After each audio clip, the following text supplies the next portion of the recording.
2025 was the first year that I managed to document and film the lives of kestrels, and I am back at it again at the end of 2025, but this time we're going to be documenting the lives of a kestrel family.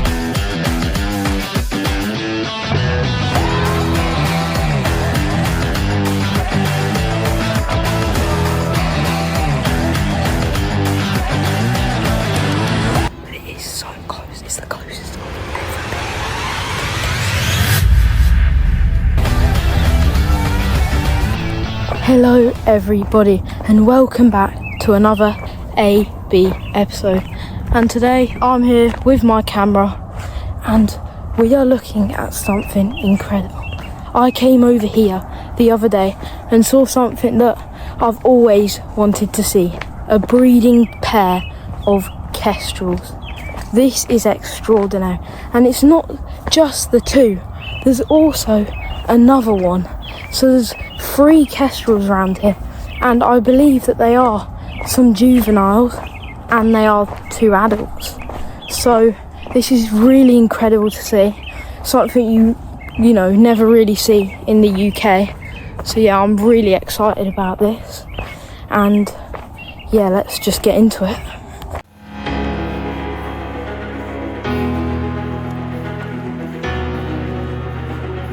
Here in the UK's countryside, it is roughly a 1 in 700 chance you'll see a pair of kestrels breeding, and they're not rare, but to stumble across that here in the UK, in the countryside near me, is really cool to see, and I knew I had to make an episode on this.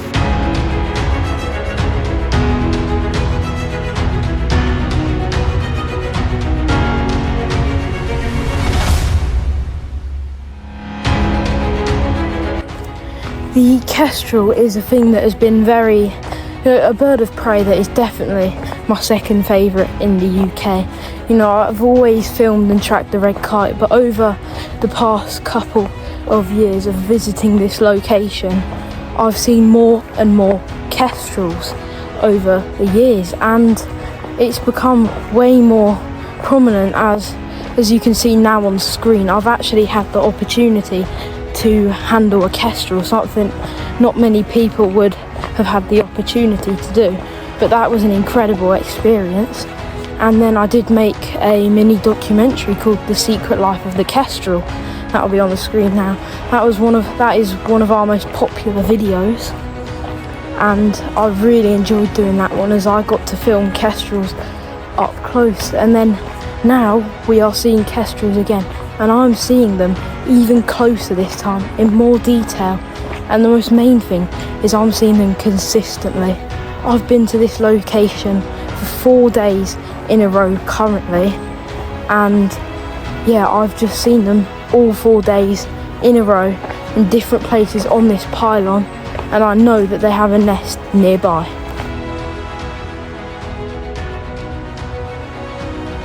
Over a 2-week period of seeing these kestrels, I believe this was the best encounter I had, and definitely my favourite, as just look at the colours in this video here, and the kestrel moving its head around a lot looking at me is just brilliant. The kestrel in this video is actually a juvenile, and I can tell because it has a very dark brown head, which you can see right here. It's also less fearful than me compared to other adults, and kestrels stay in juvenile stages for 3 years, so this guy has a lot of developing to do.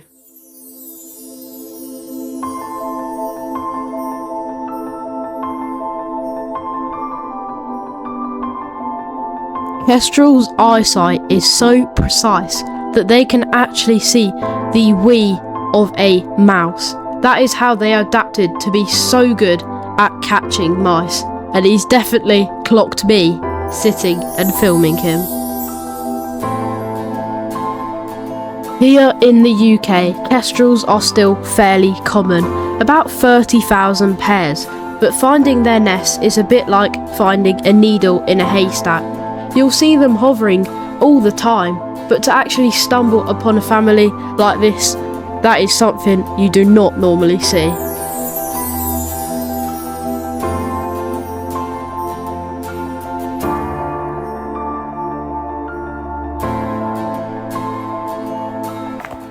I first started hearing these kestrels about 6 to 5 days ago, and I was hearing their call. And first of all, I actually thought, what is that call? You see, I know a lot of bird calls, I'm very into my birds, but I could hear a call which I didn't really recognise that much. And then I got the trusty Merlin out, and I saw that it was a kestrel on Merlin. I thought, oh wow, I've never heard them in this area before. And I heard it for 2 days in a row. And I thought, where are they though? I'm hearing them, around here, but I could not see them. And that's when it hit me. I was seeing them a bit further along. And once I figured out the location of that call, I found this new area, kind of location where I'm seeing them on these power lines daily for the last 4 days. And today I've seen them the best so far, as yesterday I missed a shot that I definitely should have got, and it unfortunately flew away, this kestrel. But today I managed to film one just as close, and that was incredible.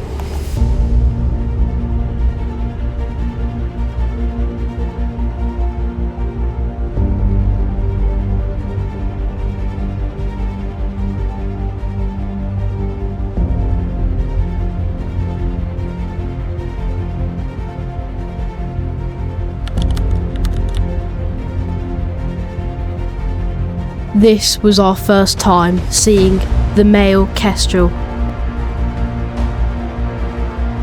They can be identified by their blue greyish head, which you can slightly see here before it flies away, because males are more timid and smaller than female kestrels.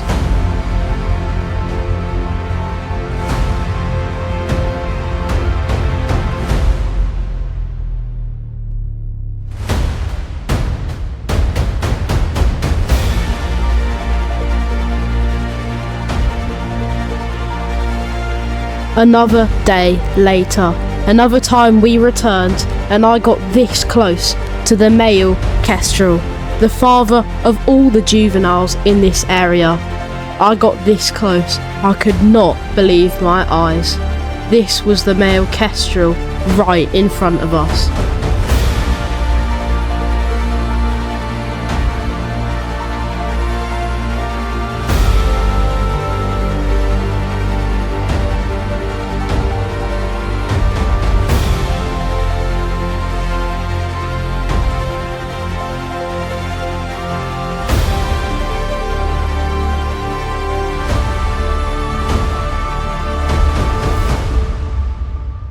The male's part in raising a family is normally to provide food through hunting.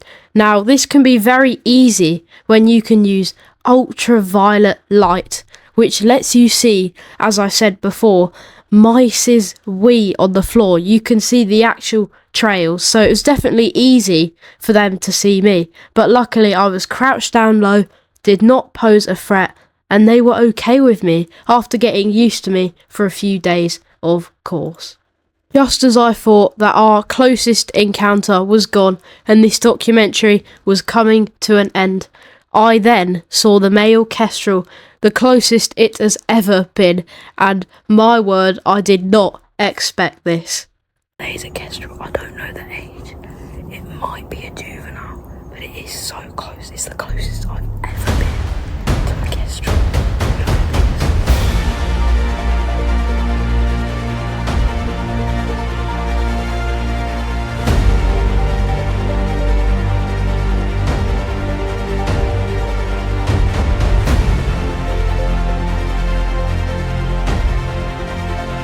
Oh my word, I was so chuffed with this encounter. This is still the closest I've ever been to a kestrel, especially the male, probably the hardest to get close to, as they are generally more skittish and aware of their surroundings. But this was just incredible. I mean, look at it, it's definitely smaller than the female kestrel, but that is just still incredible to see. Thank you for watching this documentary on me following this kestrel family. As I said before, this family is living here and are on these pylons all the time. And today I've managed to capture it on the pylon, super close, and it's not even leaving. It feels comfortable. This is incredible.